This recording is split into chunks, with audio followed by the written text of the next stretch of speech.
গাজা উপত্যকা ঘিরে দীর্ঘদিনের রক্তক্ষয়ী সংঘাতের মোড় ঘোরাতে পারে এমন এক চাঞ্চল্যকর তথ্য সামনে এনেছে আন্তর্জাতিক গণমাধ্যম। ফিলিস্তিনের গাজা উপত্যকা নিয়ন্ত্রণকারী গোষ্ঠী হামাস অস্ত্র সমর্পণে রাজি হয়েছে বলে জানিয়েছে ব্রিটিশ সংবাদ মাধ্যম স্কাই নিউজ অ্যারাবিক।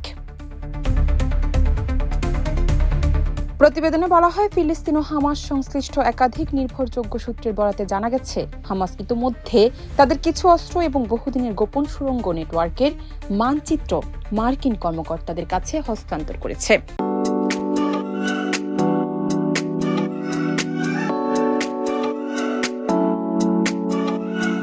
এর বিনিময়ে যুক্তরাষ্ট্র হামাসকে একটি বড় রাজনৈতিক নিশ্চয়তা দিয়েছে। সূত্র জানায়, অস্ত্র সমর্পণের পর গাজায় রাজনীতি করার সুযোগ পাবে হামাস। এমনকি গাজার প্রশাসন ও পুলিশ বিভাগেও হামাসের কিছু নেতা ও সমর্থককে অন্তর্ভুক্ত করা হতে পারে। তবে এক্ষেত্রে তাদের অবশ্যই ইসরায়েলি ও মার্কিন নিরাপত্তা যাচাই প্রক্রিয়া পাশ করতে হবে। এছাড়া অস্ত্র সমর্পণের পর হামাসের যেসব নেতাকর্মী গাজা ছেড়ে বিদেশে যেতে চান, তাদের বিদেশের মাটিতে কখনোই লক্ষ্যবস্তু করা হবে না, এমন প্রতিশ্রুতিও দেওয়া হয়েছে।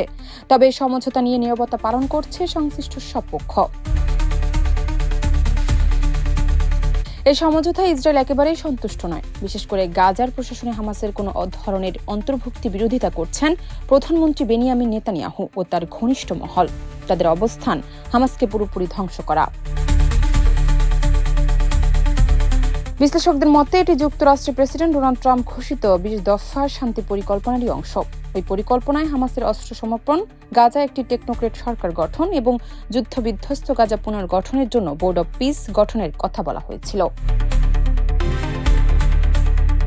ইতিমধ্যে টেকনোক্রেট সরকার ও বোর্ড অব পিস গঠিত হয়েছে এবং কাজও শুরু হয়েছে।